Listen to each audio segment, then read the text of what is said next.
I was a 34-year-old underdog candidate for Congress. I never ran for office before. I didn't have any rich friends or political connections. I was losing by 27 points in the polls, out fundraised 4-1, and the leader of my own party asked me to quit. Now, I'm not saying that I was dead, but that kid from the movie Sixth Sense, he could see me at that time. And then something happened. I was asked to give a 5-minute speech in Washington, D.C. It was like American Idol for politicians.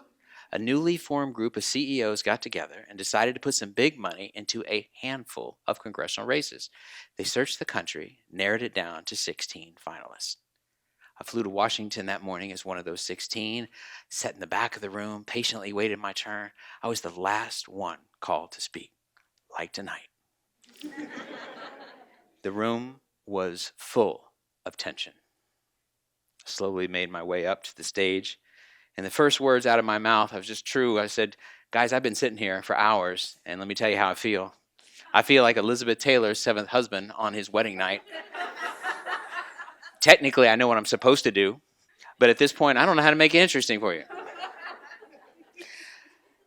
That one little opening line changed my whole life. That group ranked me number 1 in the country. They spent $400,000 to support me. And a few months later, against all odds, I won a seat in the United States Congress. I served for 8 years, became chairman of the Higher Education Committee, and achieved my goal of increasing Pell Grants by 62%. As a result, 5.5 million students from low-income families were able to get their chance to go to college. The high point for me happened in the Oval Office. It was a signing ceremony for a higher education bill that I had co-authored. Now, with me in the Oval Office, President George W. Bush and Senator Ted Kennedy. Now, I have to step back a bit and put this picture in context. I'm going to admit something to you that's a little embarrassing, but I was fired from Wendys. Happened in high school. My manager said, and the quote was, "You just don't have what it takes to make it in fast food." Well, now I'm in the Oval Office, okay? And somebody writes me. They say, "You think you can serve our country? You can't even serve French fries." I wrote back and said, "Shut up, Mom, shut up." Now, how did I go from Wendy's reject to the Oval Office? I had a secret weapon: self-deprecating humor. Self-deprecating humor is a secret power that anyone can harness, including you. But that's counterintuitive. Our whole lives, we have been encouraged to put this perfect image out to the outside world. Fake it till you make it. Put your best foot forward. Never let them see you sweat. The truth is exactly the opposite of that. To connect with people, you need to be vulnerable and authentic and real. And it takes self-confidence to use self-deprecating humor. It essentially says, look, I know that I'm flawed, but I also know I'm a good guy. I believe in myself, and you should believe in me too. And if you can do that, something magical happens. You can relax people, deflect criticism, and build rapport. And the best thing is, studies show that it works.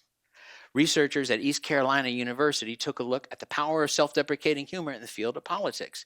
Chris Christie, former governor of New Jersey, ran for president in 2016.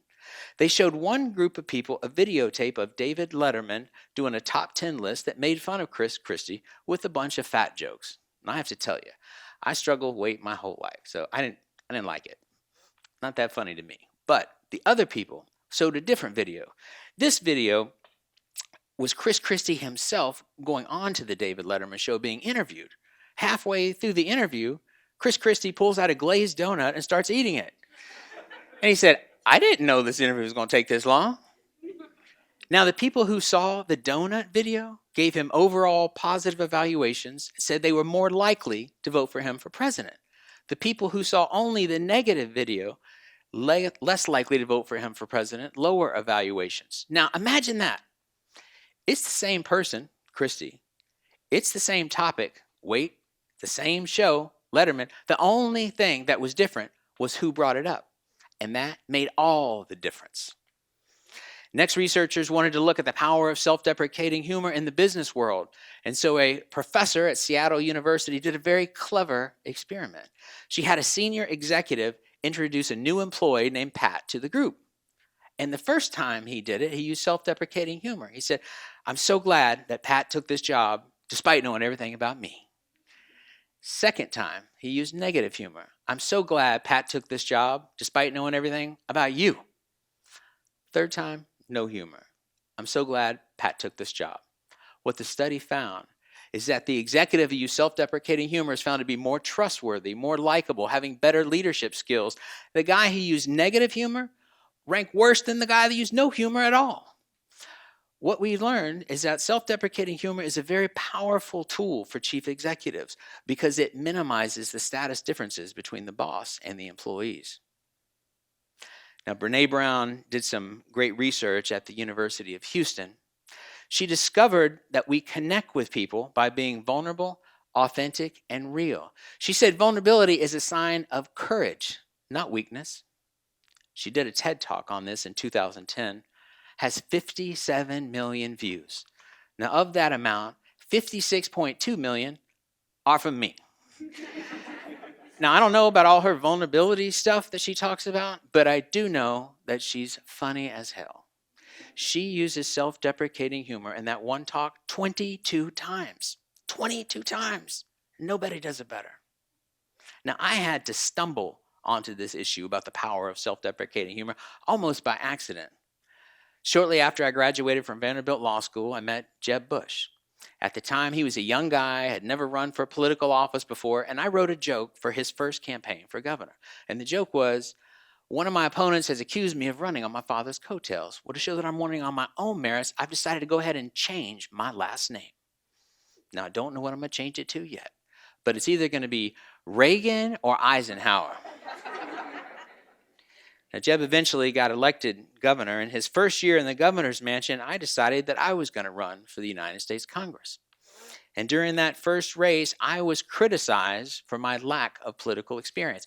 Both of my opponents had at least 8 years of experience. One was the mayor, the other state legislator. I had 0 years of experience. During a debate, one of them called me an amateur. I said, I am an amateur. But it was amateurs who built Noah's Ark and professionals who built the Titanic. I didn't hear about that issue anymore. Now, I still had a problem. I had to raise a lot of money. And that's a problem for me because A, I hate it, and B, I suck at it. But it was persistent. I called one guy 21 times, 21 failures. He was an Amway executive. After the 21st call, he calls me back and says, "Son, why do you keep calling me?" I said, "Because I want you to give $1,000 to my campaign." He said, "If I give you the money, you promise you'll never call me the rest of your life." I said, "Yes, sir." He sent the money. This is what I learned about myself. When an Amway sales guy thinks you're the one who's too pushy, you know you're too pushy. Now, one of the things that's interesting to me is looking at the presidents of the United States, our leaders. And if you look at the 4 presidents who are funniest, who I think should be on the Mount Rushmore of humor, I think you're talking about Lincoln, Reagan, Kennedy, and Obama. Now, when Abe Lincoln was running for office, one of his political opponents in a debate said, "You're two-faced." Lincoln said, "If I had 2 faces, you think this would be the one I was wearing?" Ronald Reagan was running for re-election in 1984. He was in his mid-70s. Some people thought maybe he's too old. And so in a debate, the moderator asked him about it. Reagan said, "I'm not going to make age an issue in this campaign. I'm not going to exploit for political purposes my opponent's youth and inexperience."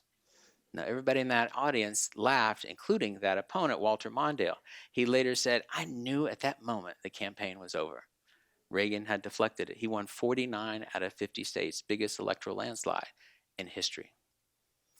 JFK was a master at using self-deprecating humor. During the presidential campaign, he gave a dinner speech in Washington, D.C., and at the start of the speech, he pulled out a slip of paper and he says, "I got this wire from my dad. It says, 'Dear Jack, don't buy a single more vote than is necessary. I will be damned if I'm going to pay for a landslide.'" Well, Kennedy won. And the first thing he did was nominate his 35-year-old brother, Bobby, to be the U.S. Attorney General. This was beyond controversial at the time. Bobby, aside from nepotism, was 35, had never tried a single case in any court of law. And even the New York Times, which loves the Kennedys, came out against this. What was JFK going to do? He used humor. This was his statement. He said, listen, I don't think there's anything wrong with me giving Bobby a little legal experience before he goes out on his own to practice law. That got Bobby confirmed. A year later, we had the Cuban Missile Crisis. For 13 days, almost went to nuclear war. Bobby is the one that saved the day. JFK was right. Barack Obama, the modern presidency, is the best at using self-deprecating humor, better than anybody, especially at the White House Correspondents' Dinners. He said, you know, I've been giving a lot of thought to this Obama library, and some people suggest I should put it in my birthplace, but, you know, I think I'd rather keep it here in the United States.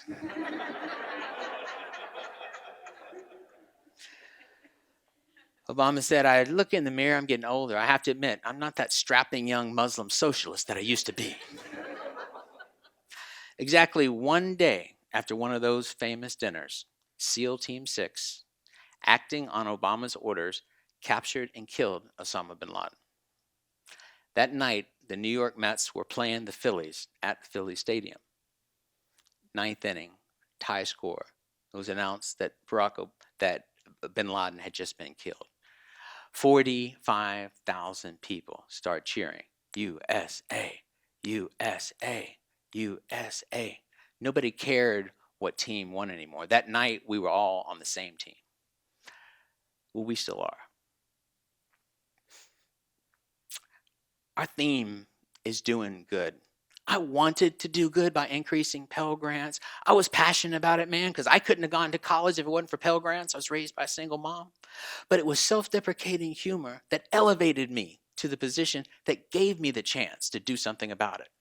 Those 4 presidents who made it to the Oval Office, they wanted to do great things. They were passionate about their causes, but self-deprecating humor helped elevate them to the Oval Office. They all had something in common. All of them connected with people by being vulnerable, authentic, and not taking themselves too seriously. All of them got their jobs in the first place in part because of their sense of humor. All of them used their jobs to do great things, and as a result, the slaves were freed, nuclear war was averted, Osama bin Laden was brought to justice.